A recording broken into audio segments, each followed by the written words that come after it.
533-1036. Our prices are very affordable. Thank you. This is The Actor's Choice. I'm your host, Ron Brewington. Roll it.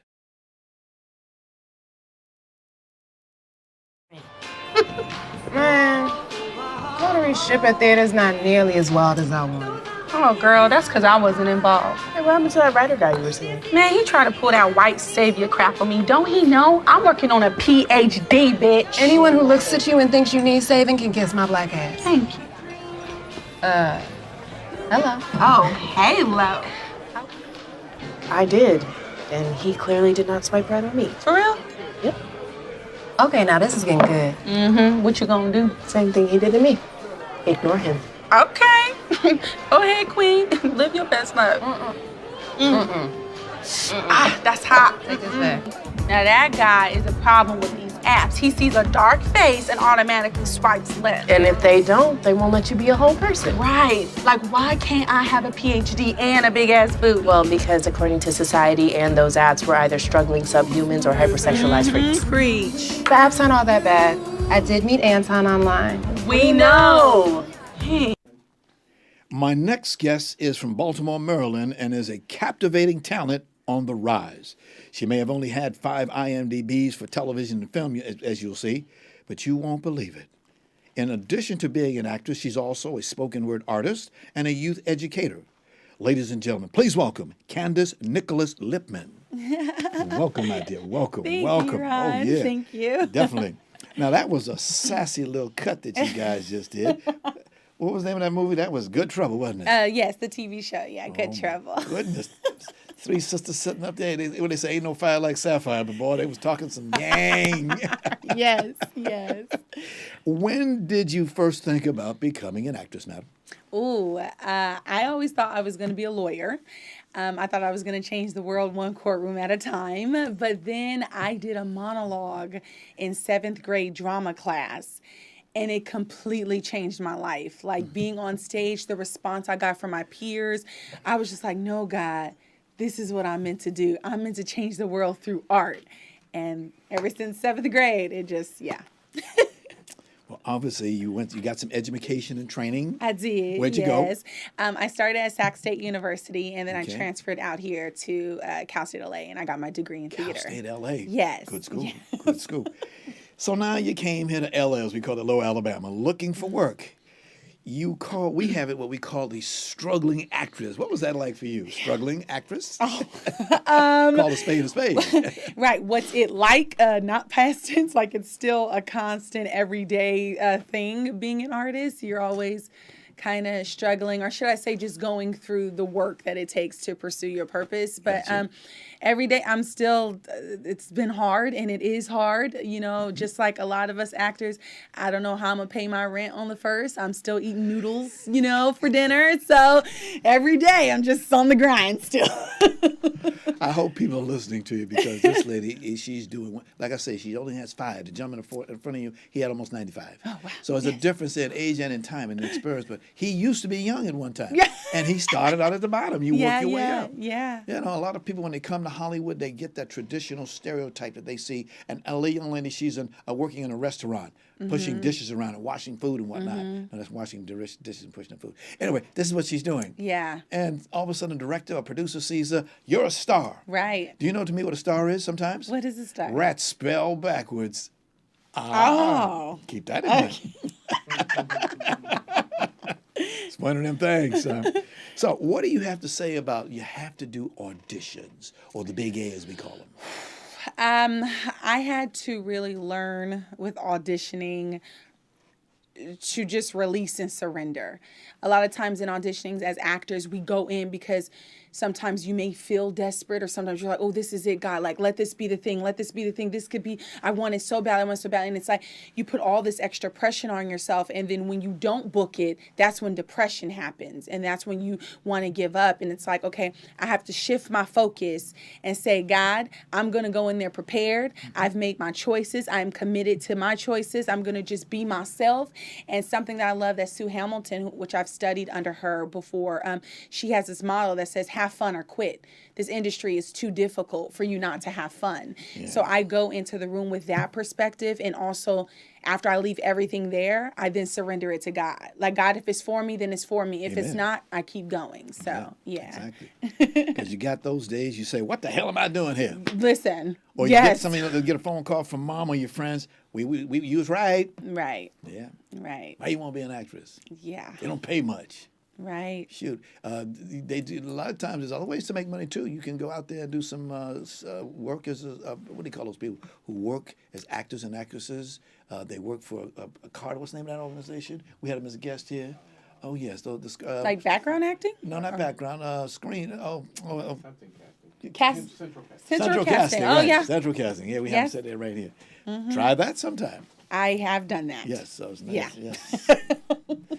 2016, your first SAG-AFTRA job. Yes. Yay!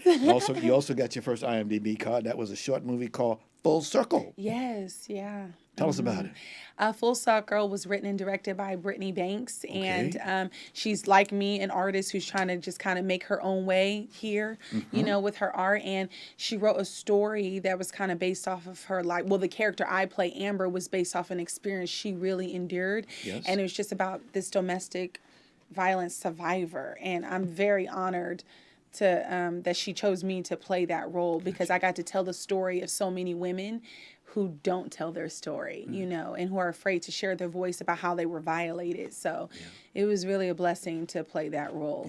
Yeah, and get my first IMDb credit. Yes, because you have a father and you have brothers and they don't want to hear nothing like that. Right. Yeah. Right. You sure don't? Because you got a great attitude, you got a good Thank you. smile, and that's what you need. Meeting friends, meeting people, actors and other people like that. As you do that, you go around, you go to different these social events, you hang out here, hand out them business cards. Yep. You know, that's what you got to do. Yes, You yes. know, you're doing it right. You obviously don't give up. I don't. Don't give up. We had another that we just saw a little while ago, Good Trouble. And you also heard you understand you had a recurring role in that one? Yes. It's really crazy. I literally was supposed to shoot one time. It was just a small co-star role back in 2019. And by the grace of God, they loved me. They loved what I brought to the character Yari, and they just been bringing me back. So I'm praying they bring me back for season 3. You know, in this business, you never know. So when people ask me, are you coming back? I say, hey, well, Yari hasn't been killed off yet or anything. So anything can happen. You know, I don't know. Because you look at some of these guys, like, for example, on Grey's Academy, you get these people that have been there for years in a row. And then all of a sudden they say, after 13, 14 years, yeah, I had enough. Yeah. I said, boy, I hope they saved up a lot of money during that time. Man. Yeah. And even when I, because I, you know, booked an episode on Grey's Anatomy, and listen, I am like a fan of that show. I was on set like, Jesus, I'm really in Grace Sloan Memorial Hospital right now. Like, oh my gosh, you know. And I remember asking a couple of the actors, they're like, do you ever get tired because you're in this same, you know, they were like, sometimes you do, you know, because it's like, oh, I want to be able to play other things. And then you go audition and people kind of, you know, put you in this box, like, oh, you only play that. But they said, but then at the same time, it is a blessing to know you. I said that part. Yeah. Because listen, I would gladly switch places with you right now, okay?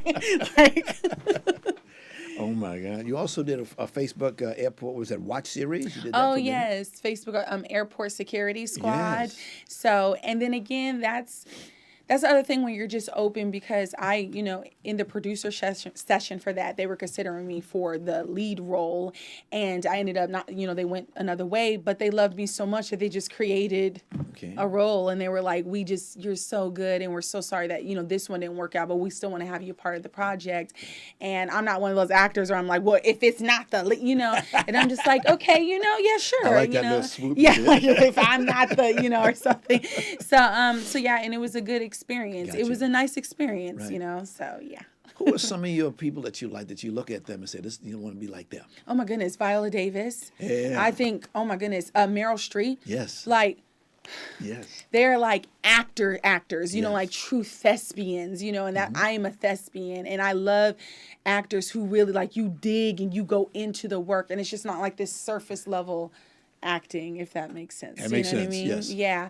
I know in my performance last night, people were like, it's so hard to tell, like, if you're acting or if you're really, because you're so, like, when you're crying. And I said, I'm one of those actors, I can't make myself cry. I'm either connected and it's really happening in the moment, or it doesn't happen, and I'm very organic that way in my art. I don't force it or put something on. Right. It's just what it is. Funny you should mention crying, because that and also dying, those are two things that actors crack me up when they have to do it. And a boo-hoo, real tears. Ain't nobody come up squeezing in your eye. That's real tears. But there's some where that does happen, where Yeah. there's some actors who may not be able to evoke the emotion. So they have things where they put things in your eyes, Yes. or actors sometimes use the like the acting method where I'm going to think of like my dog that died, and that helps me to get. I'm just not one of those actors. I'm literally thinking of wherever I am in the moment, what's happening, what's the situation, and I'm able to. I don't know. It just happens. But I don't think back. Oh, I remember when that person died, so I'm going to think of that to help me bring this emotion. I don't work that way. It's Yes. just what I'm naturally feeling in the moment. Like, And of course, death scenes. Somebody shoots you one time.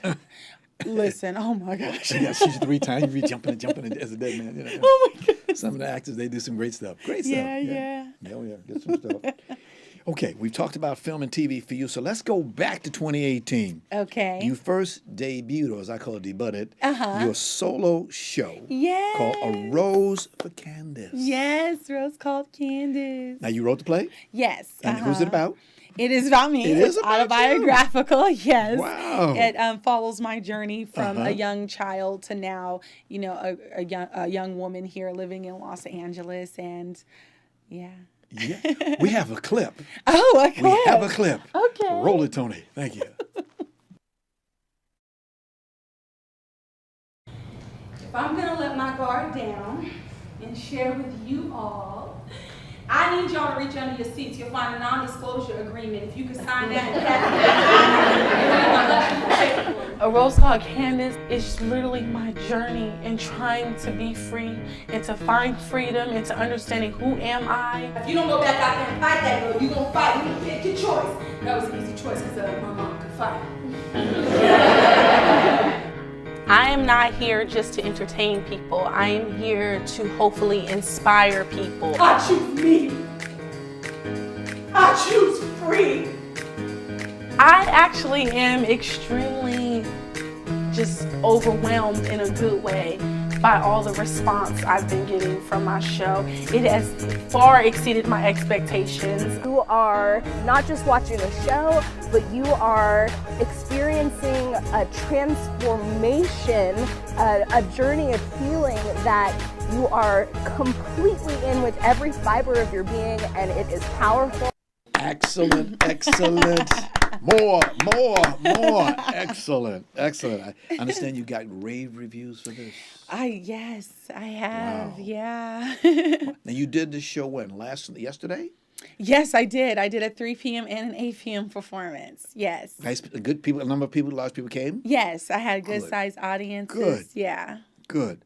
Now, this next picture right here, this is what you sometimes look like after the Oh, show. yeah. And you got your roses. Yes. And there you are. Sitting. That was my very first performance. That was Yes. when I debuted back in 2018. Uh-huh. And that picture was actually done by my good friend, Jasmine Williams. All right. My good sis. She took that picture of me and sent it to me. I was like, oh, this picture is so, it just captured all the joy, you know, like.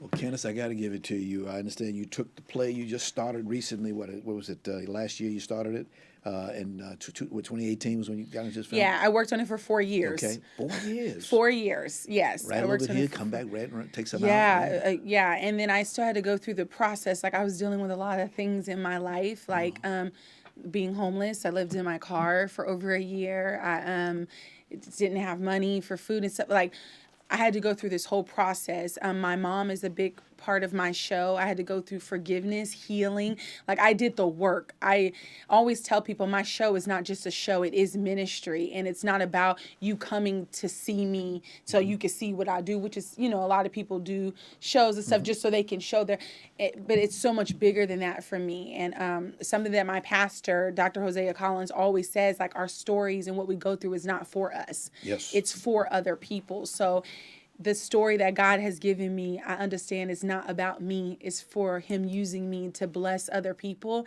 And the way he's given it to me is through art. Amen. So, Amen. yeah. Amen.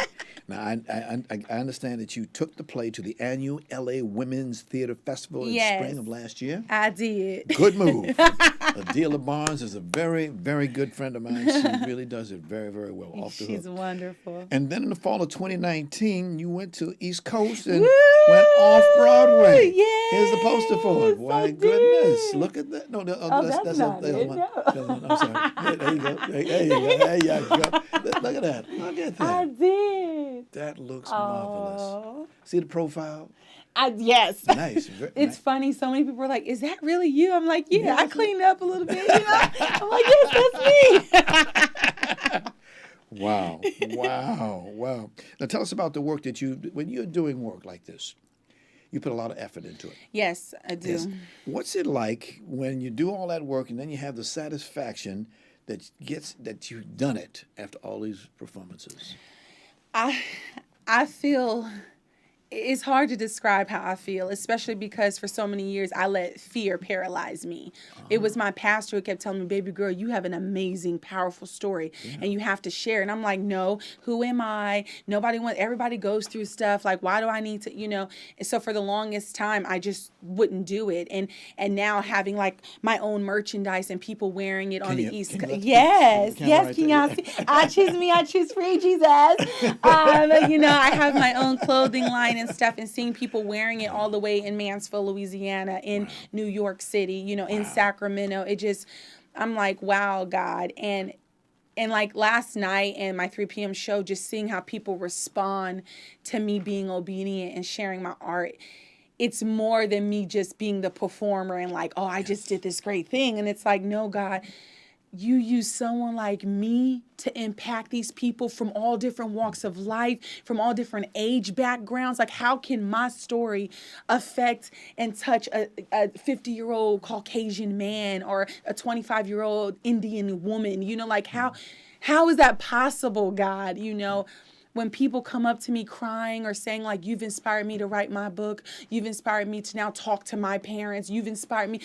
That is the why. To know that I've made an impact on your life, like, that's the reason why I do it. It's not, like I always tell people, even with being an actor, I said, it's not about me being famous. I said, fame is the byproduct of me fulfilling purpose. If I do what I'm called to do, all that other stuff will come. So I'm not doing this to seek the fame, like, or to reach that. I'm doing it because I'm fulfilling purpose. Like, this is what I'm called to do.